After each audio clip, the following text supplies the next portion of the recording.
আসসালামু আলাইকুম। কি খবর সবার? সবাই কেমন আছেন? আশা করছি আপনারা সবাই খুব ভালো আছেন। আল্লাহর রহমতে আলহামদুলিল্লাহ আমিও খুব ভালো আছি।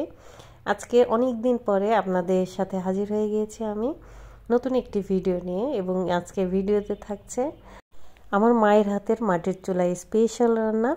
মায়ের হাতের রান্না যে কোনো রান্নাই খুব স্পেশাল হয়, আর মাটির চুলায় রান্নার কথা তো বাদই দিলাম। তো বেশ কিছুদিন বলতে অনেক দিন আমি ভিডিও দিই নাই। আমার ইউটিউব চ্যানেল হোক বা আমার ফেসবুক পেজ হোক, আমি কোনো ভিডিওই দিই নাই, কারণ আমি গিয়েছিলাম আমার শ্বশুরবাড়ি বাবার বাড়িতে।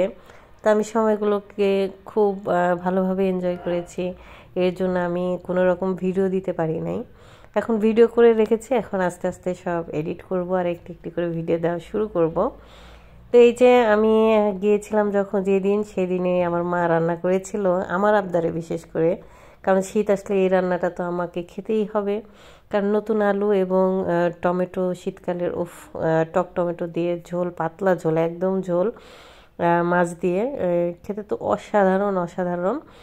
এবং এই যে আমি এখন ভয়েস ওভার দিচ্ছি, ভয়েস ওভার দিতে গিয়ে আমার জিভে পানি চলে আসছে, কি আর বলবো। তো এই যে আমার মা রান্না করছিল, আমি তো জার্নি করে গিয়ে একদম মায়ের পাশে বসে গল্প করছিলাম আর ভিডিও করছিলাম।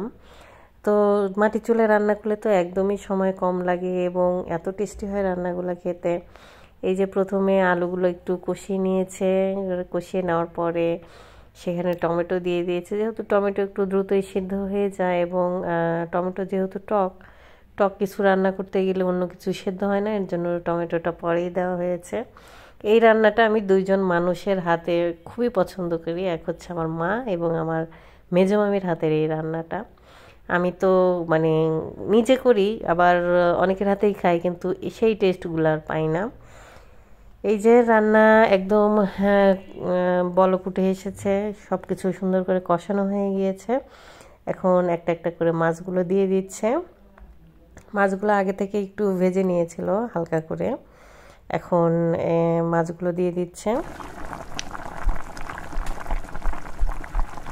মাছগুলো দিয়ে দেওয়ার পরে যখন খুব সুন্দরভাবে রান্না হয়ে আসবে, রান্না শেষের দিকে এই যে ধনিয়া পাতা দিয়ে দিয়েছিল। ধনিয়া পাতা শীতের দিনে ধনিয়া পাতা, টমেটো, আলুর পাতলা ঝোল, মাছ দিয়ে এই কম্বিনেশনটা জাস্ট অসাধারণ অসাধারণ অসাধারণ। তো আমাদের আমার মায়ের হাতের রান্না একদম শেষ হয়ে এসেছে।